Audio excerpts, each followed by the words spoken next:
Okay, good afternoon. Tayo po ngayon ay nagpapahugas ng ating sasakyan.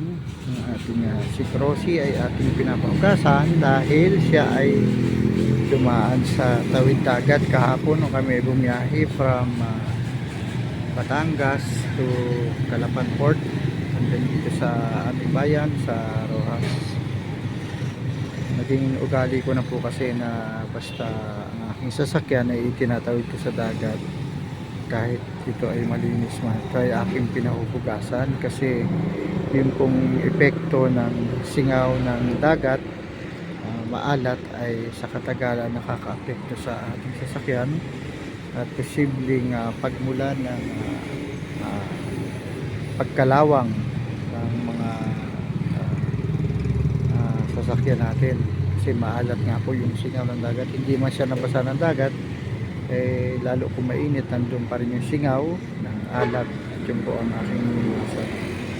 Kaya pag ako po ay tumawid ng dagat, tinawid ko ng dagat ang sasakyan, automatic yan na agad-agad ay pinahugasan ko siya para wala yung anumang moist singaw ng dagat, maalat, simple pagkalawang at siyempre masarap din po yun na ating sasakyan ay ating pinalilinisan kasi ang sasakyan po natin yan ay ating pangalawang bahay na, kaya kailangan na i-maintain natin na malinis yung loob, labas, hindi lamang po yung labas, mas lalo na po yung loob pag tayo ay nakasakay dyan para din tayong nasa loob ng ating tahanan. Kailangan maging kaaya-aya yung amoy, malinis yung loob niya,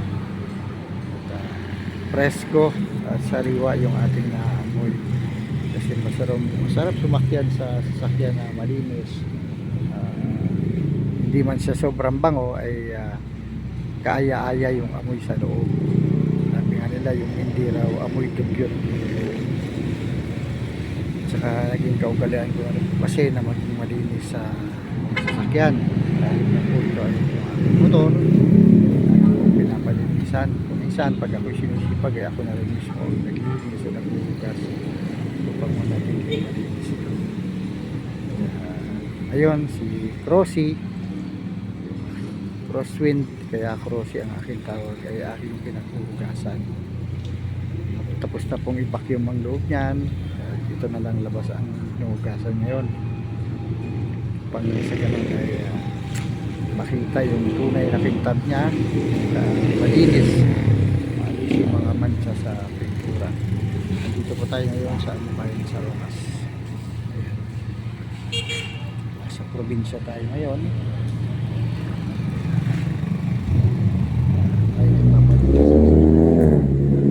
Mas din ay gagamitin natin yan sa dahil tayo po ay mag-aanak sa kasayan. Dapat presentable at hindi lamang pag may okasyon, sa lahat ng oras dapat maging maayos ang ating sakyan. Pag malinis po kasi ang sakyan ay nagtatagal din ang buhay. Yan po ay pangalawa natin tahan. Laging i-maintain natin na malinis at mabango ang loob ng ating sasakyan upang kung sino man ang sasakay, maging ito man ay ating kapamilya o ating mga kaibigan, ay mag-enjoy sila sa pagsakay sa loob ng ating sasakyan. Yan po, ating na siyang binabanlawan na yan, tapos yan ay tutuloy, magpupunasan. Tapos ng i-vacuum yun po, nakikita nyo yung kulay itim na yun, yun yung kanyang mga rubber matting, nalinisan na po yan, pinatutuloy na lang. Kailangan po at magandang hapon, tayo nag-i-enjoy sa ating pong maiksing bakasyon dito sa probinsya. Bukas ay bukod sa pag-anak sa kasal, meron din tayo mga gawain, may mga ipagagawa tayo. Bukas magpapa-flooring tayo ng ating garahe dito sa bahay ko sa probinsya. So, good afternoon po at mag-iingat po tayo lagi. Ito po ang inyong Rojaseñong Mangyan.